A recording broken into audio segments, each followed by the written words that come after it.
Someone You Should Know. A program about people you know and even more that you don't. Hosted by Stuart Sachs, veteran, husband, father, and grandfather. Now, here's your host, Stuart Sachs. Well, good morning, everyone, and welcome to another edition of Someone You Should Know. And I want to tell you, Someone You Should Know is brought to you by DFW Networking Diva, my dear friend Christine Dean.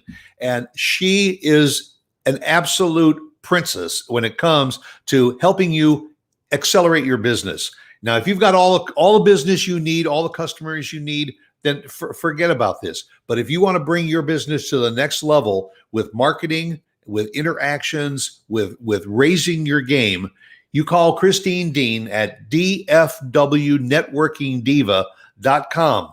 You can sign up for a free consultation and tell her Stuart Sachs sent you, because you can visit my website, stuartsachs.com, and you'll see what Christine can do for you. Okay? Welcome to another edition here of Someone You Should Know. And I got a very special guest, and I'm even going to get into character for this one, because I got Brian Gibbs is with me this morning. Good morning, Brian. Morning, Stuart. All the way from Eastern Texas and Royce City, Texas. You know, I think you mentioned in some of your notes that you're a rancher and a farmer out in Royce City, and you said that the ranch has been in the family for multiple generations. Yes, sir. So it goes back to who? Grandpa, great grandpa? Well, the farthest I know back is my grandfather. They farmed and ranched here, before I was even a thought, but at least 3 generations, probably 4 to 5. I'm not sure. And what all do you do on the ranch? We run some cattle. We've got some farm ground that we, grow wheat, cotton, corn, and maize on. Mainly cattle right now, but we still have the farmland. And how many acres do you cover? I wouldn't know exactly, Stuart. I know we've lost around 1,000 acres to developers, in the last year or so, but I would say we still have, close to 2,000 with the cattle and the farming operation. Well, so that's still a good piece of property out there. Yes, sir. And you're out running it almost every day. Yeah, we ride around, look at things every day. And that's kind of the basis. And I want to learn a little bit more about your upbringing and what got you into it. I mean, very often kids that are raised in that kind of environment can't wait till they get out of high school or so, get on to college, and then go live in the big city. The kids in the big city want to wait until they get out of school and go live out in the country someplace. Did you ever have that desire to say, hey, one of these days I just got to bust loose and get out of Royce City? No, sir. Not young, but the older I get, the more apt I am to want to move off, because it's no longer country. It's all housing and developments now. So, I'd like to move. But, when I grew up out here, there was like 30 people in my graduating class from high school. So it was small back then. And now they have to rent out a big coliseum, and it takes 2 or 3 hours to graduate a high school class. So. Yeah, and we're experiencing that all over North Texas, because it used to be a drive to get from Dallas up to Frisco or up to the Oklahoma border. You see, it was nothing but country, and now it's just development after development. And I moved here about 8 years ago, and it was still a lot of country in the area, and now it's a lot of traffic in the area. Yeah. And you got to go well up into Oklahoma to get into that countryside now. Yeah, getting down the road here today with a big tractor is pretty dangerous,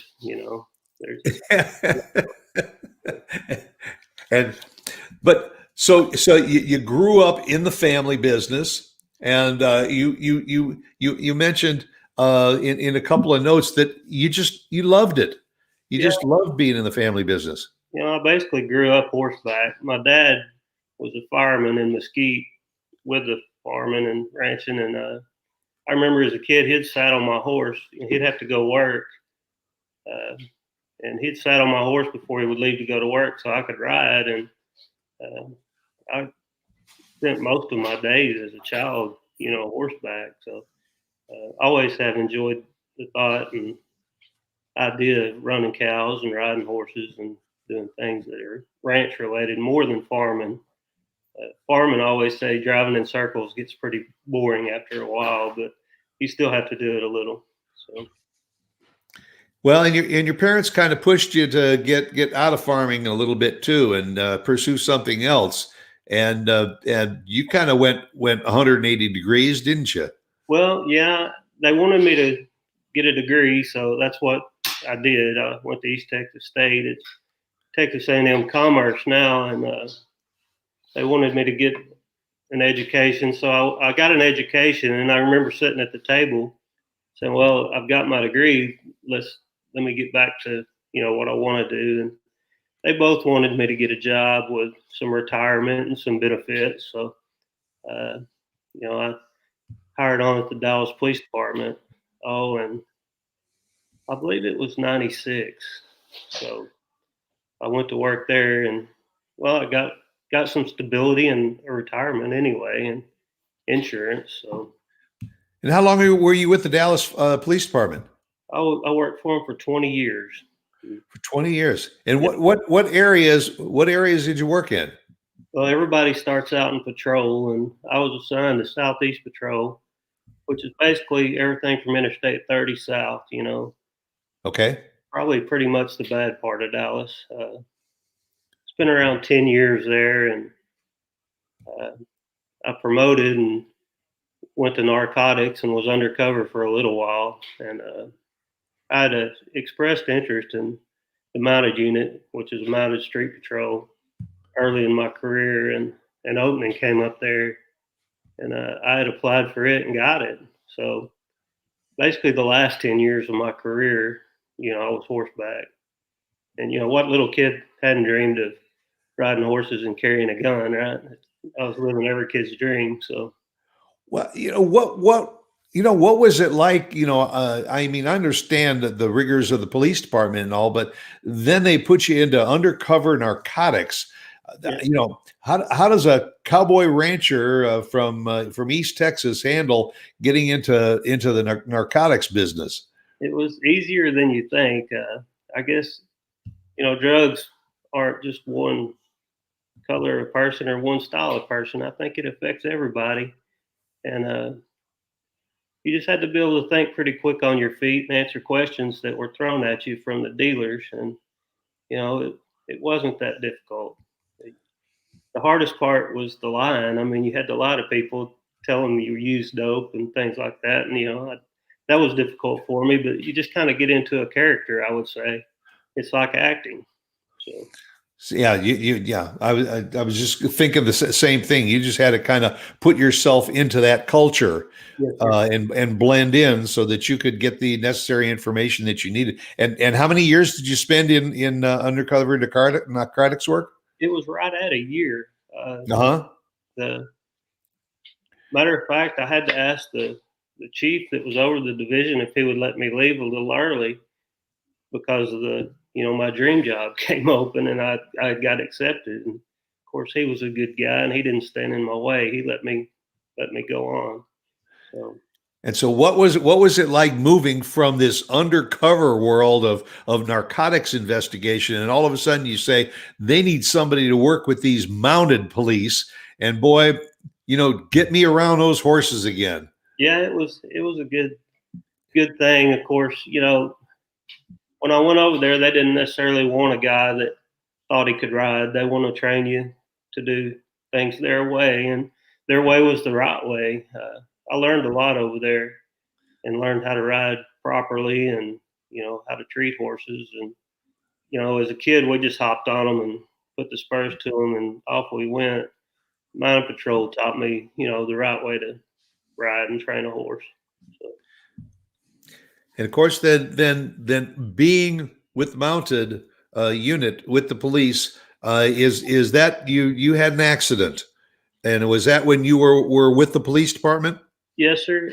When I was in the riding school, I hadn't been over there very long at all, and my whole life, I bet you I hadn't come off a horse 3 times at that point. And we were part of my training over there was jump exercises where you had a big thoroughbred horse, and I was going over 4 and 5 foot jumps, which really aren't that high until you're on a horse going 30 miles an hour. But the horse that I was on wasn't an experienced jumping horse, and I remember going towards the jump, and he balked, and he stopped at the jump, and I spurred to get him to go through the jump, and he jumped sideways, and the saddle rolled over. He had a big old tall withers, which withers is the top of their back, but up at their shoulders, and the saddle rolled, and he'd taken off across the arena, as fast as he could go, and he was a 17-hand thoroughbred, and he was moving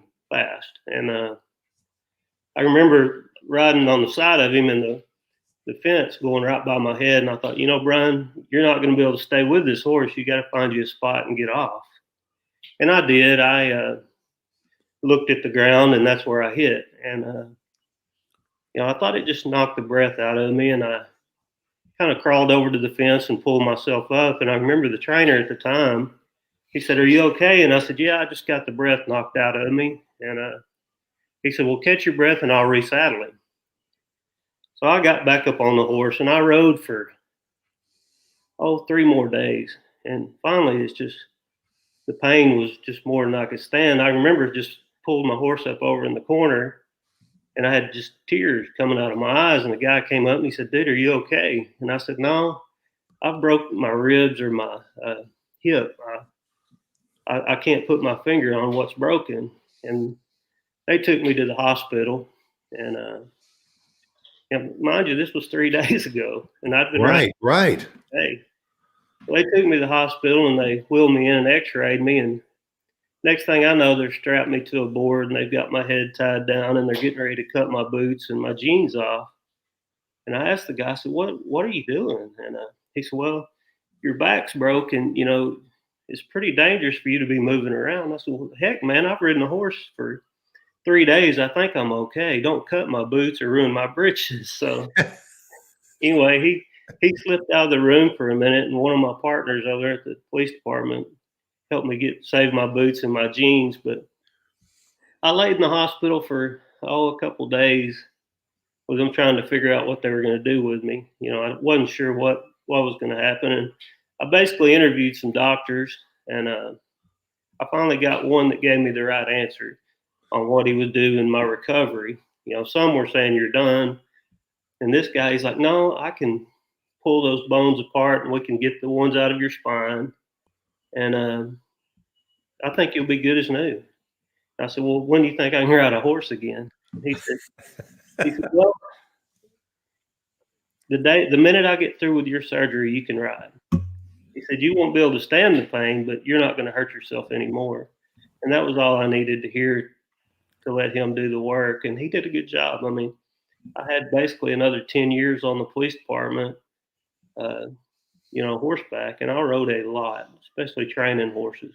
So I know I got a little long-winded on that. I'm sorry. No, I don't know why, but I was under the impression that was really kind of what didn't force you out, but led to your leaving the police department. You said this all happened halfway through your career with the police department. Well, I'm pretty hard-headed, Stuart, and I think a lot of people probably it would have been the end. And if I would have wanted out, it could have definitely been the end. But I didn't want out. I wanted to keep going. I was doing what I loved to do, and it just didn't seem right for me to try to quit. So I pushed myself through it and started training. One of the trainers had retired, and I was fairly decent on the back of a horse, and they asked me to take over the training program. So I started training the riders and the horses. And, a lot of that was traveling around buying horses for the police department. And I really enjoyed that too. And I bought horses that I wanted to train and I wanted to ride, and uh, it was a good thing. And physically, I held up great. I mean, and one day it just I was working a part-time job, which a lot of people may not know what that is, but a lot of police officers will do security somewhere or something and make extra money on the side. If you see an officer standing in a Kroger somewhere, Right. he's working part-time. He's making extra money. I was doing that one day and my knees just pretty much buckled. I mean, just the pain was more than I could stand. It was almost, the only way I can explain it is almost like I had Tourette. I would just be standing, all of a sudden I'd yell or, growl or make some noise, and people would look at me like, what's the matter with this guy? And I went into a back doctor because everybody just assumed it was my back because I'd broke it and it was pretty messed up. And guy wanted to put a cage and wrap my spine, and couldn't drive a tractor, couldn't ride a horse, couldn't do anything. And I was like, I'm not going to do that. I'm going to live my life the way I want to live it. And so anyway, to answer your question, after the serious back injury, I still did 10 more years, and then it just got where I couldn't anymore. And I went to several specialists, and my options were basically sit at a desk for the next 10 years and do detective work or retire. And the back guy said, sitting at a desk for 8 hours a day, Right. it's going to be just as bad as riding a horse. You're going to hurt. And he was right. I mean, through my retirement just sucked because I hurt all the time. And one day it just got where I couldn't hardly walk. I mean, my wife and my son, everybody's worried about me because when you get where you can't function and you're a functioning kind of guy, Right. it's easy to get down and depressed. And I went into a hip specialist because I told him it felt like if somebody could just tie my shoulders and pull my feet 3 inches from my body, I would get some relief. So I went to a hip specialist because when I came off the horse, if you remember, I said, I think I broke my hip or my ribs. So I went to this hip specialist and he took one x-ray and he came in and he's like, man, I don't know how you got in here. I was like, well, I haven't been getting very well. And, he said, your right hip is non-existent. I mean, it's bone on bone, and I don't know how you're doing it. And I said, well, I haven't been doing it good. So he scheduled me right away and put a new hip in. And, it was a godsend for me. It just changed my life. I'm back up doing the things I love to do. I ride a horse, occasionally. I've got a really good horse, and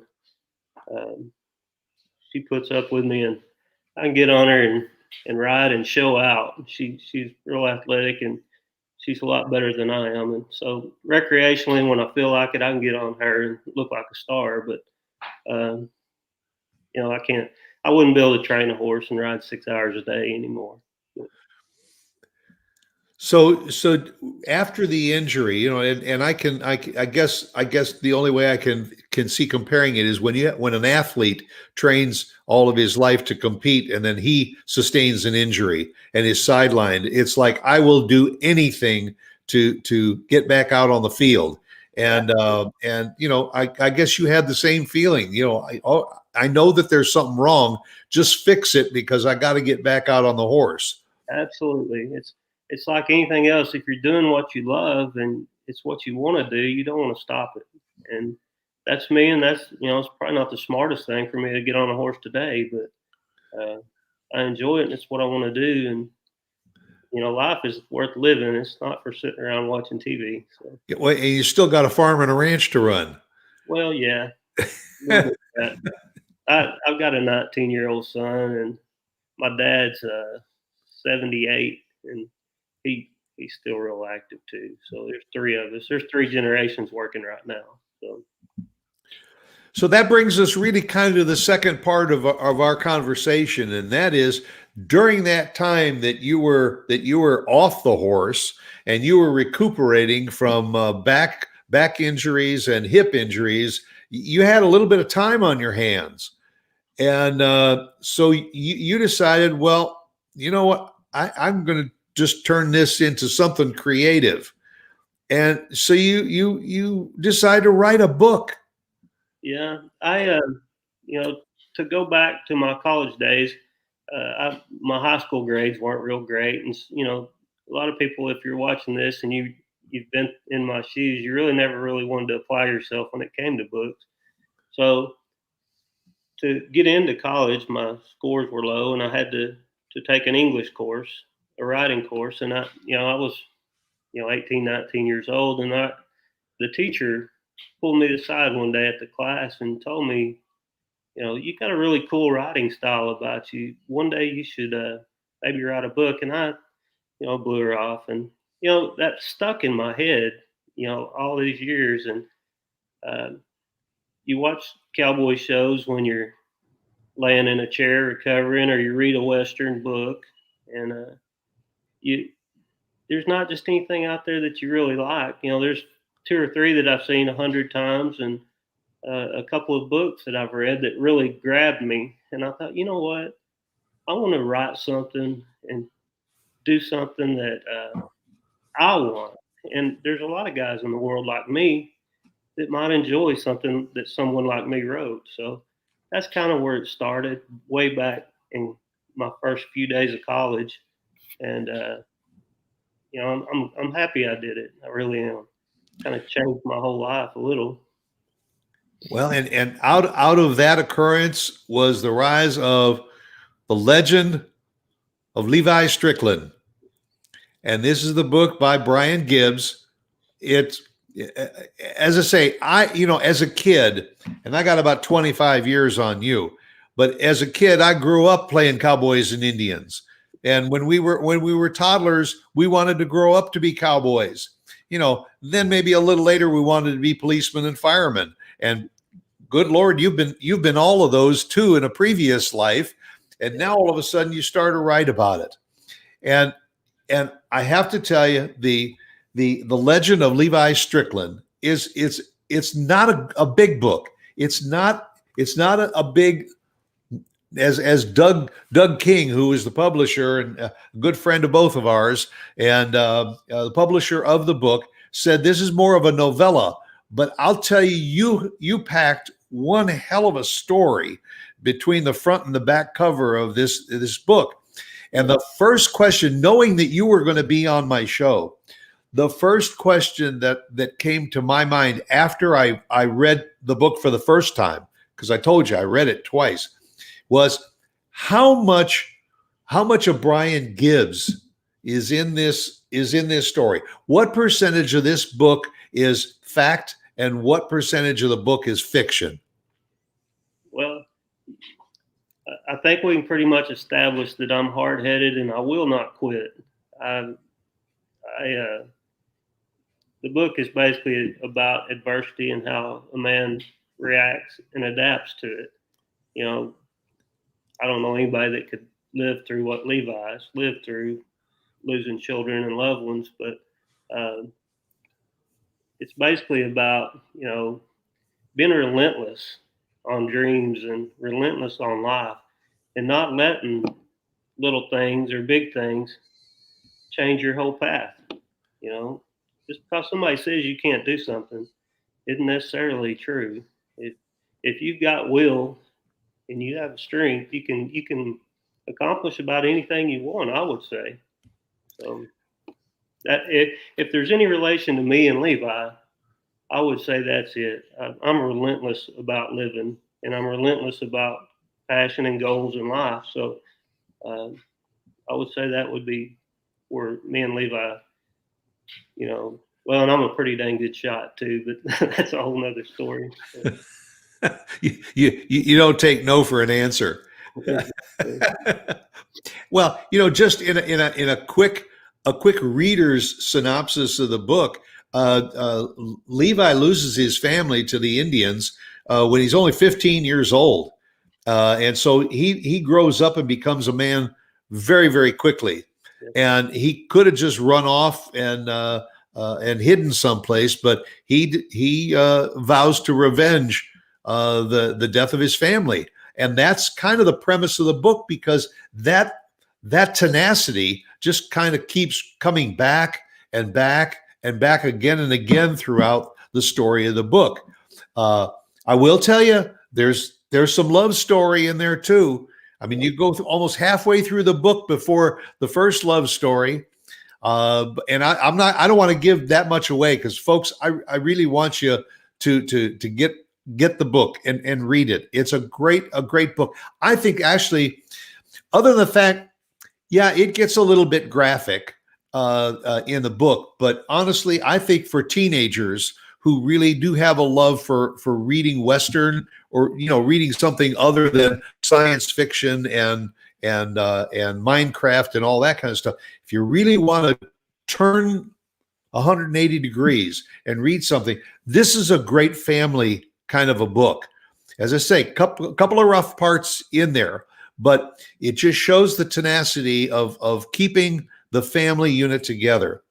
And as much as I want to give away a lot of stuff, I don't want to give away a lot of stuff. But even when Levi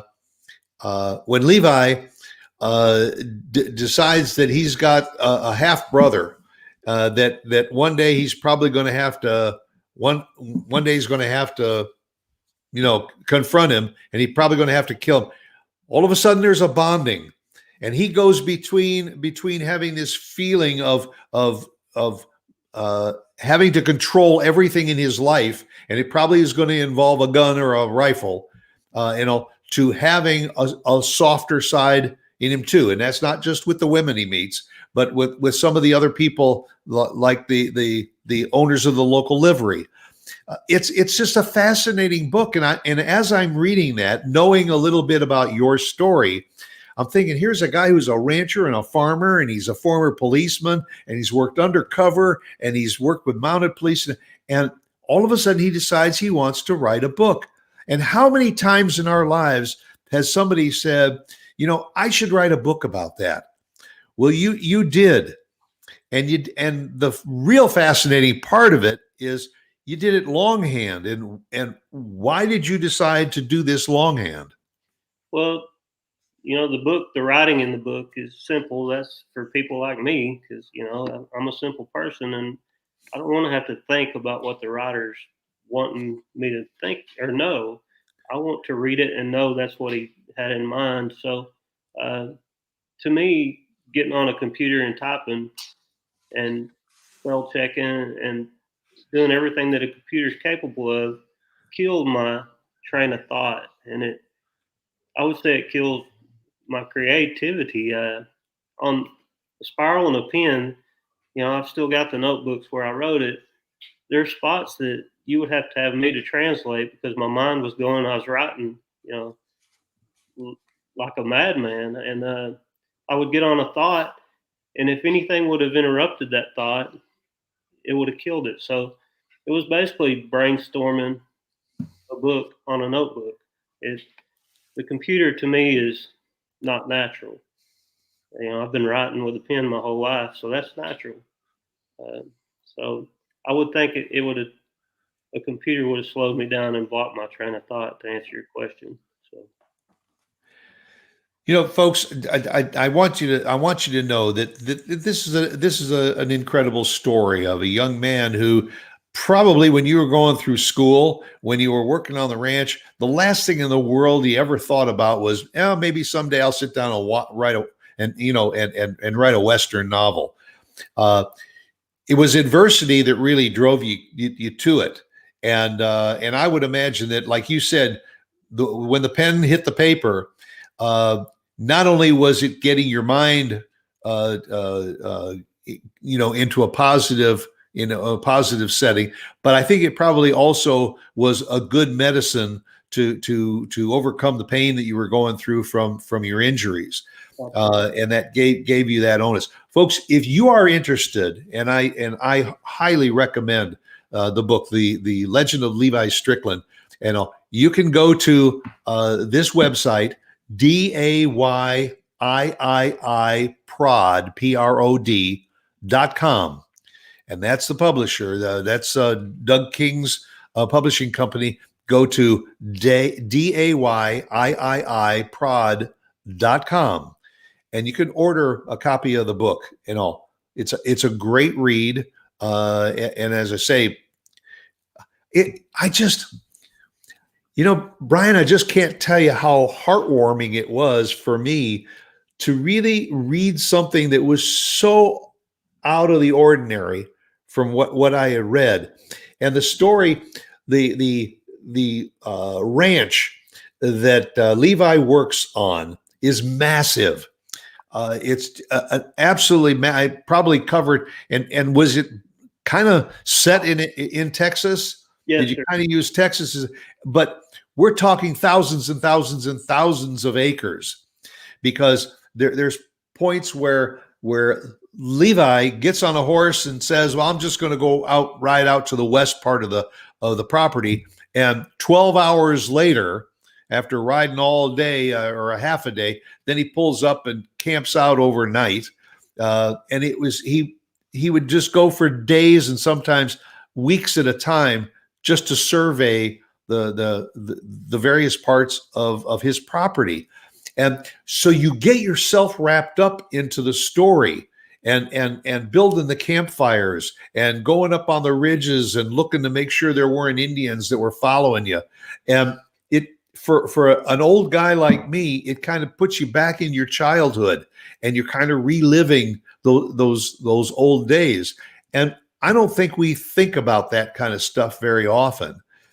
And so it must have been an amazing process to be creating that on paper while you're sitting here in a modern hospital recuperating from hip surgery.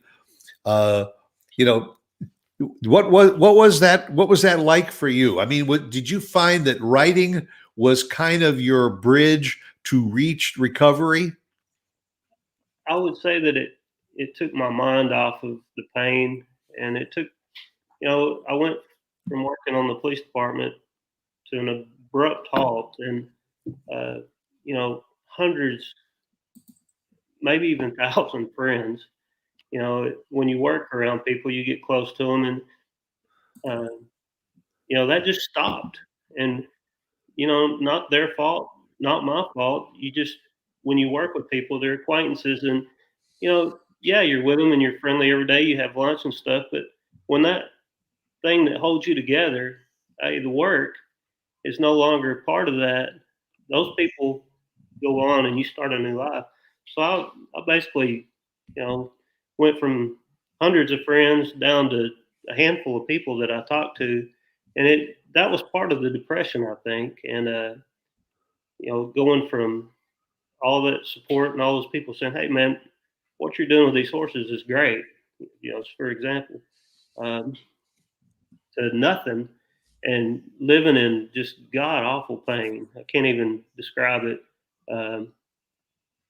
It's hard on a fella, and the book basically put me in Levi's shoes. And the people that buy them, I read the reviews, and I checked this morning. I think there's around 24, and one of them, or two of them, actually said, it felt like I was in his boots. And when I wrote it, I was in his boots. A lot of the pain and a lot of the adversity he went through was probably for me hurting and feeling pain. So, every kid dreams of being, Roy Rogers or whoever, you pick it.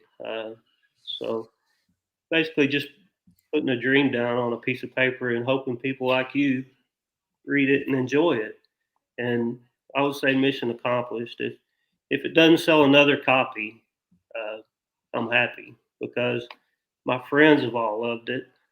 Strangers read it and love it. And guys like you, you said you don't read, and you read it and you liked it, and it touched you so much you read it twice. I mean, to me, that's more of a compliment than $1,000 in the bank. It really is. It's more satisfying, and I get more gratitude and humbleness from guys like you than money. So I really appreciate this. Well, for guys like me and so many other people that have read the book and many more that will read the book, as soon as you get to the end, the first question that comes into your mind is there going to be a sequel? I've I've started another book and I'm really deep into it. Uh, I developed all new characters and a whole new plot line, but in my opinion, the plot on this new one is better. Uh, it because somebody might read Levi and it may be too violent and it may be too graphic in spots. Where this one I'm reading now is more of a or writing now is more of a Western adventure. Now, granted, there's some shooting and there's people chasing and killing, and I'm not going to give a whole lot away, but basically, if you like adventure and treasure and seeing a young man turn into something special, my new one is going to be better than the first one, I think. So this will not be the next book will not be about Levi Strickland. Levi's going to be in there, but it's just He's just a character in the new story. Yeah, my new character is going to run across Levi, and if you've read Levi, you'll be like, "Hey, he was there." So, yeah, and the goal with these short books, and the Legend of Levi. Did I lose you? Something happened here, but the Legend of Levi. You there? Yep, we're Okay. good. Okay. Yeah, it basically. I lost my train of thought, but the new book is cool, but I think I just got my feet wet. And if you took that 90-page book and put a lot of potatoes in it, you could have a 900-page novel. But I don't want to marry a book and sit down and have to spend a week of my life to get the steak out of it. So that's why Levi is the way it is. So. I like the way you put that. That's the way you don't want to read a book that's got lots of vegetables and an appetizer and dessert, and I'll just show me the steak and the potatoes. Or the other way is breakfast. Levi Strickland and his family and all. Breakfast was basically coffee and biscuits. That's right. Everything. Whip up some coffee and biscuits for the ranch hands and for Levi. And I thought, are coffee and biscuits a part of your breakfast? Coffee every morning till about noon, and then ate lunch. So it is an amazing story. I've got a few people are chiming in, and a good friend of both Doug's and mine, Ty Foley, just said, 90 pages. I could even read that, and that's one of the key things. And we're joking about it a little bit, but seriously, folks, when you can read a good story that really keeps your attention. And it's got everything from love scenes to fighting Indians and long rifles and pistols and bankers and livery stables. It's got everything in it. In 90 pages, you're getting the meat and potatoes of the story and of the author, and it really makes for a good read. That's what's so really enjoyable about it. Again, DAYIIIPROD.com. You can order it through Amazon, but go to that website and all. And if you want to send a note to Doug King, and by the way, I do want to mention that there's a lot of illustrations that are in the book too. And Doug King did all the illustrating for the book. So you get a little bit of that artistic touch too. No. So another question that I have now, let me see. There were a couple of the female characters in the book. There was Ellie, and there was May, and there was Catherine, and all. Your wife, one of those characters? No, I didn't write Becky into it. That I guess Levi's whole woman thing. He ran a gauntlet of women as far as tender-hearted, kind to adventurous. And he never runs after the women. It's the women that basically come to him. Yes, sir. So, no, I didn't write any of my family in the book. Now, there's a few of my friends that I wrote them into the book, and one of them, a friend of mine, his name's Tom, and we ride horses together, and we help each other work cattle, and I wrote him in there as a a backstabbing bushwhacker type of a fella, and he got on to me pretty hard about it, and I said, well, don't worry, next time I'll write you in as a hero.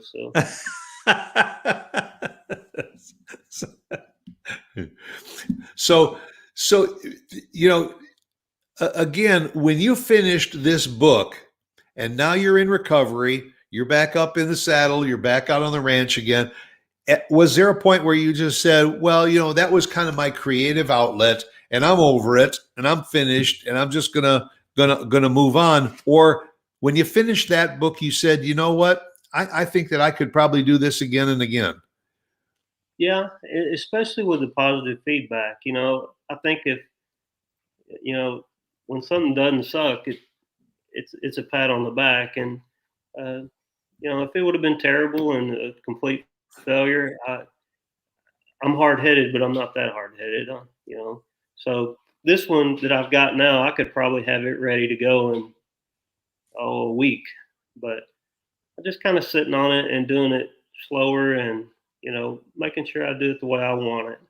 So, did you write this one longhand also? Yes, sir. Yeah, it's like I said, it's under the back seat of my truck right now. If I'm sitting waiting on anybody or anything, or I just pull it out and start. It's basically written in my head right now. Everything from start to finish is right here. All I have to do is put it on paper.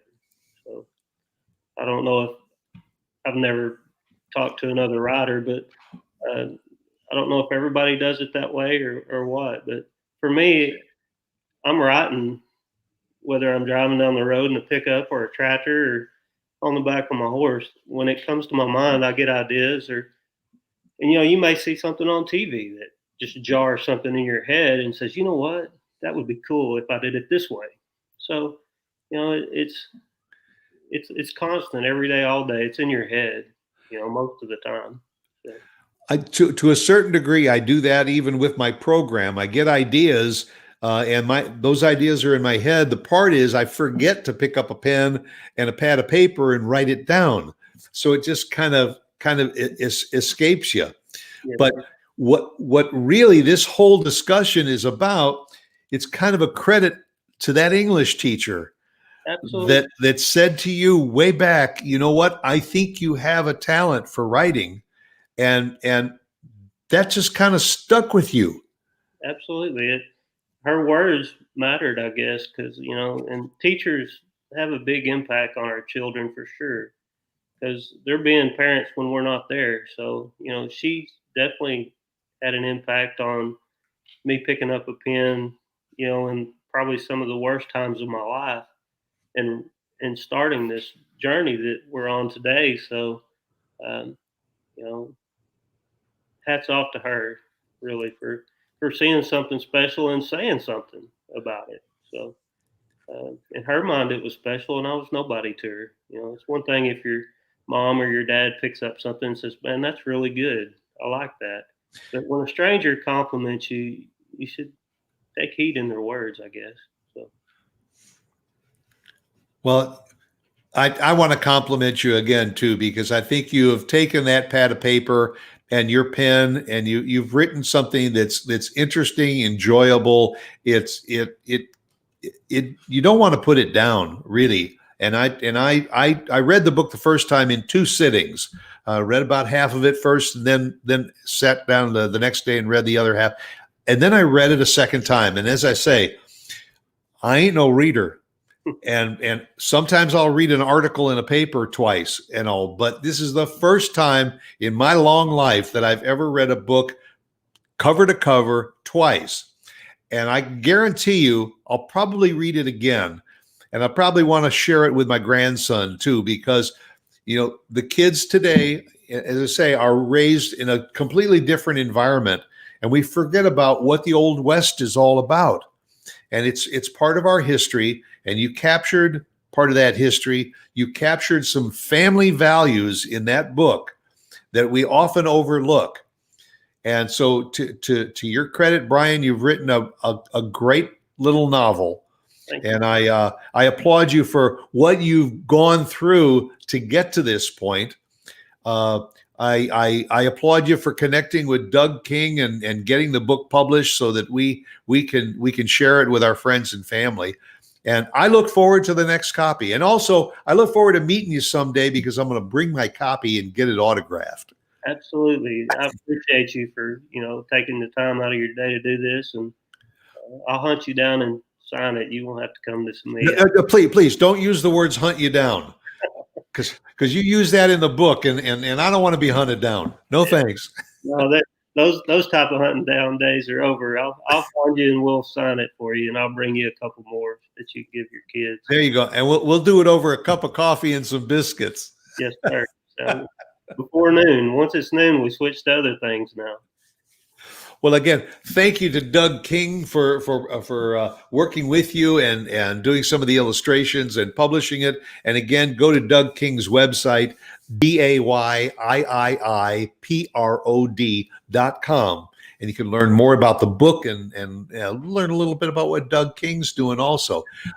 Big thanks to Mark Borner for producing the program. And also, again, thank you to Christine Dean of the DFWNetworkingDiva.com for sponsoring the show. Thanks a lot, folks. Look forward to seeing you here again next week. Again, thanks, Brian Gibbs, for being with us. And go out and make it a good day because, as I always say, be yourself because everyone else is taken. Take care, y'all.